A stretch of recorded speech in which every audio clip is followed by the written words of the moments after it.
नमस्कार, जय श्री कृष्णा, जय माता दी, जय सिया राम। आज आप सभी के समक्ष मैं 2025 में जो शादी विवाह के मुहूर्त हैं इस विषय वस्तु की सूची लेकर के उपस्थित हुआ हूँ।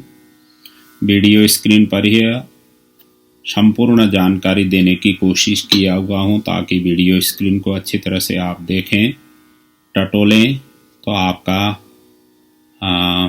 सभी शुद्ध मुहूर्त अपने आप ही जानकारी प्राप्त होगी।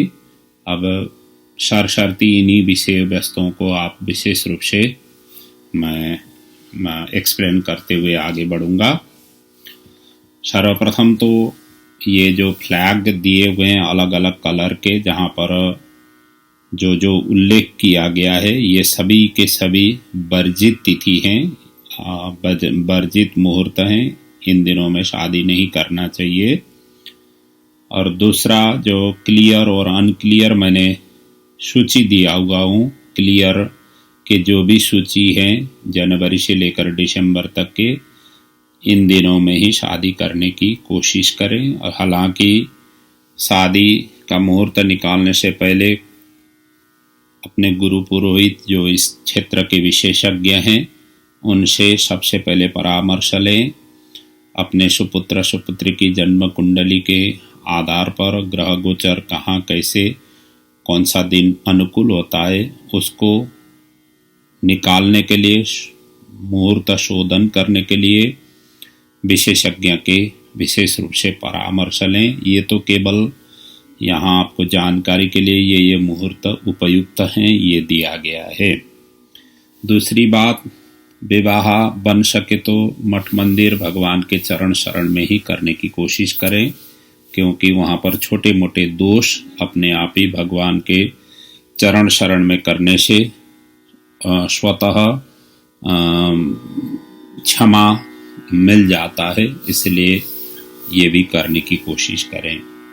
अब विवाह के लिए हमें खास तौर से जो मुहूर्त चिंतामणि के आधार पर जो दिया गया है, जिसमें तिथि वार नक्षत्र योग और करण इन सभी को देखना जरूरी होता है, जिसमें उल्लेख किया गया है कि तिथियों में द्वितीया तृतीया पंचमी सप्तमी एकादशी त्रयोदशी ये उत्तम माने गए हैं। हालांकि एकादशी तिथि भी कई लोगों की व्रत होने के कारण नहीं लें तो बेटर रहेगा। और दूसरी षष्ठी अष्टमी नवमी दशमी और द्वादशी ये तिथि मध्यम तिथि माने गए हैं। इसी प्रकार बारों में देखा जाए तो सोम बुध गुरु और शुक्र ये उत्तम बार माने गए हैं। रविवार और शनिवार मध्यम बार माने गए हैं। इसी प्रकार करण में देखा जाए तो बिष्टि शकुनी चतुष्पाद और नाग ये चार करण अयोग्य माने गए हैं। ये कुल 11 ये करण होते हैं, उनमें से ये 4 करण अयोग्य माने गए हैं, इसमें भी शादी नहीं करना चाहिए। इसी प्रकार योग देखा जाए तो कुल 27 योग होते हैं, उनमें से 9 योग ऐसे हैं जिसको अशुभ माना गया है, जो इस प्रकार से हैं: विष्कुंभ अतिगंड शूल गंड व्याघात वज्र व्यतिपात परिग वैधृति। ये कुल 9 योग अशुभ माने गए हैं, इनमें भी शादी नहीं करनी चाहिए। और इसी प्रकार नक्षत्र के हिसाब से देखा जाए तो 11 नक्षत्र ही उपयुक्त शादी के लिए माने गए हैं, जिनमें से रोहिणी मृगशिरा मघा उत्तर फाल्गुनी हस्त स्वाति अनुराधा मूल उत्तराषाढ़ा उत्तर भाद्रपद और रेवती ये उपयुक्त नक्षत्र माने गए हैं। इन नक्षत्रों को ही के अंदर ही शादी करने की कोशिश करें। इसी प्रकार पूरे 12 महीने में 6 महीने ही शादी के लिए उपयुक्त माने गए हैं, जिसमें वैशाख ज्येष्ठ आषाढ़ मार्गशीर्ष माघ और फाल्गुन ये 6 महीने शादी के लिए उपयुक्त हैं। इन महीनों को भी आप विशेष रूप से मद्देनजर करते हुए मुहूर्त निकालें। हालांकि ज्येष्ठ मास यदि संतान अपना ज्येष्ठ हो और सामने वाला भी ज्येष्ठ हो, अर्थात 3 ज्येष्ठ नहीं होना चाहिए। शादी जो वर वधू हैं वो ज्येष्ठ संतान है, कन्या और वर, और ज्येष्ठ मास, ये 3 ज्येष्ठ नहीं मन करना चाहिए। हालांकि अपने जन्म नक्षत्र को भी वर्जित किया गया है, जन्म वार को भी वर्जित किया गया है, जन्म महीने को भी वर्जित किया गया है। और यदि वो बन सके तो ये भी कोशिश करें। और इस तरीके से देखा जाए तो हमारे मुहूर्त बहुत ही सीमित निकलते हैं। इसलिए मठ मंदिरों के अंग संग में भगवान के चरण शरण में शादी करने से इन सभी दोषों से हम छुटकारा पाते हैं। इसलिए कोशिश यही करें, हालांकि सभी के लिए अनुकूल नहीं हो पाता है। तो ये तो हो गया आपको सरस्वती जो मुहूर्त चिंतामणि में दिया गया है उसका हमने आप तक बताने की कोशिश किया। और अब रहा जो फ्लैग के ऊपर में दिए गए हैं अलग अलग टैग, उनका हम संक्षेप में यहाँ वर्णन करेंगे। जहाँ पर ग्रहण इस बार सूर्य और चंद्र 2-2 बार लगने वाले हैं 2025 में, जिसमें चंद्र ग्रहण 13 मार्च और 7 सितंबर को लगने वाला है। और इसी प्रकार सूर्य ग्रहण 29 मार्च और 21 सितंबर को लगने वाला है। और जिस क्षेत्रों में ग्रहण लगेगा, विश्व के सभी कोने में सभी ग्रहण नहीं लगते हैं, तो जहाँ लगने वाला है, जहाँ जो ग्रहण लगेगा उस दिन को वर्जित किया गया है, नहीं करना चाहिए। इसी प्रकार गुरु शुक्र के अस्त में भी शादी विवाह वर्जित किया गया है। गुरु अस्त जून 10 से लेकर जुलाई 10 कुल 1 महीने का ये गुरु अस्त का समय रहेगा, इस समय वर्जित होगा। उसी प्रकार शुक्र अस्त इस बार 2 बार होने वाला है। एक तो मार्च 19 से लेकर 23 मार्च तक जो 4 दिन के लिए, इसी प्रकार दिसंबर 10 बुधवार से लेकर 2026 फरवरी 2 तारीख तक ये शुक्र अस्त का समय रहेगा। ये भी कुल 55 दिन के ये शुक्र अस्त रहेगा, इसमें भी शादी विवाह नहीं करनी चाहिए। इसी प्रकार चतुर्मास इस बार 6 जुलाई जो आषाढ़ शुक्ल एकादशी, जिसको देवशयनी एकादशी कहा जाता है, भगवान विष्णु इस दिन से क्षीर सागर में शयन करते हैं, जो हम सभी के पालक हैं, संरक्षक हैं। और ये 1 नवंबर जो कार्तिक शुक्ल एकादशी, जिसको देव प्रबोधिनी एकादशी के नाम से जाना जाता है, वहाँ तक ये चतुर्मास का समय रहेगा।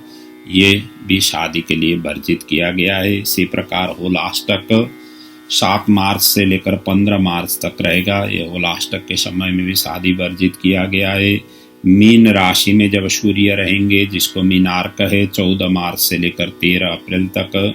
इसी प्रकार धनार्क धनु मास में जब सूर्य रहते हैं, उस में जो 15 दिसंबर से लेकर 14 जनवरी तक, इस समय भी शादी वर्जित किया गया है। इसी प्रकार श्राद्ध पक्ष इस बार श्राद्ध पक्ष 7 सितंबर से 21 सितंबर तक रहेगा। इन दिनों में भी शादी के लिए वर्जित किया गया है।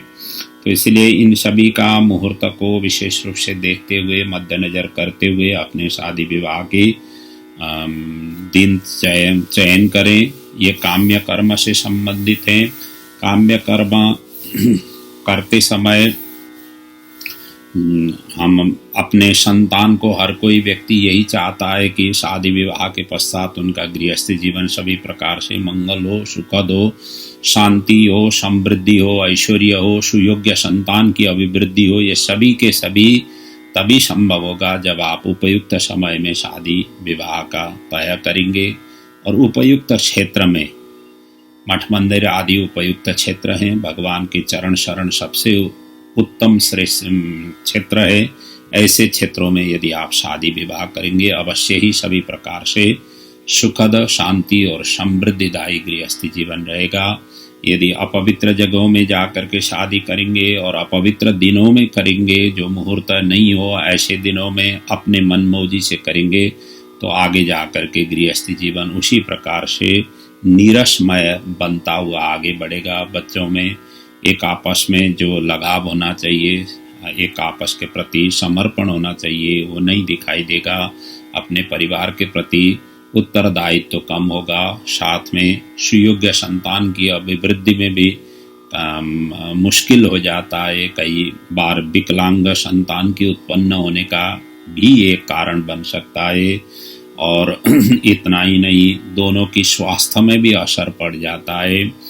और शरीर स्वस्थ नहीं हो तो जीवन आगे बढ़ाने में भी तकलीफ हो जाती है। और कई बार कंडीशनों में तो विवाह संबंध ही टूट जाता है। ये भी सभी के लिए फिर सुपाच्य नहीं होता है, चाहे कन्या पक्ष हो चाहे वर पक्ष हो, दोनों के लिए मुसीबत का हो जाता है। इसलिए जीवन में सभी कार्य सभी क्षेत्रों में जा कर के करें, लेकिन जब सत्कार्य करते हैं, जब अपने जीवन का एक मोड़ से दूसरे मोड़ में हम प्रवेश हो रहे हैं, ब्रह्मचर्य से गृहस्थी जीवन में प्रवेश हो रहे हैं, ऐसे दिनों को अच्छे दिनों में, अच्छे समय में, अच्छे क्षेत्रों में करने की कोशिश करें। यही आप सभी से इन्हीं सूचनाओं के साथ आज की मैं ये वीडियो स्क्रीन को यहाँ पर पूर्ण कर रहा हूँ। अब आगे अन्य प्रसंगों के साथ पुनः आप सभी के समक्ष प्रस्तुत होता रहूँगा। तब तक के लिए आप सभी से विदा ले रहा हूँ, और जहाँ ज़रूरत हो, जिनके लिए ज़रूरत हो, वहाँ तक ये वीडियो पहुँचाने की आप कोशिश करें। हमारी बड़ी परिश्रम से हमने ये तैयार किया हुआ है, विभिन्न पंचांगों को आधार लेकर के अपने काफ़ी दिनों से लगातार इन सभी का शोधन करते हुए मैंने केवल वीडियो स्क्रीन पर ही सभी के सभी सूचना रखने की कोशिश किया। आशा है आप सभी इससे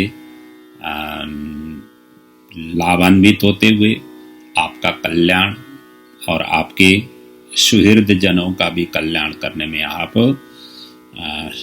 इस वीडियो के माध्यम से पहुंचाने की कोशिश करें। यही आप सभी से विनती प्रार्थना करते हुए आप सभी से विदा ले रहा हूँ। आपका जीवन सुखद रहे, मंगलमय रहे, और सभी प्रकार की खुशियाँ भगवान के चरणों से आप और आपके परिवार के लिए प्राप्त हो। और नव दाम्पत्य जीवन जिनका प्रवेश होने जा रहे हैं 2025 में, उन सभी का सभी प्रकार से मंगल हो। यही प्रभु चरणों से प्रार्थना वंदना के सहित सबको जय सिया राम, जय श्री कृष्ण।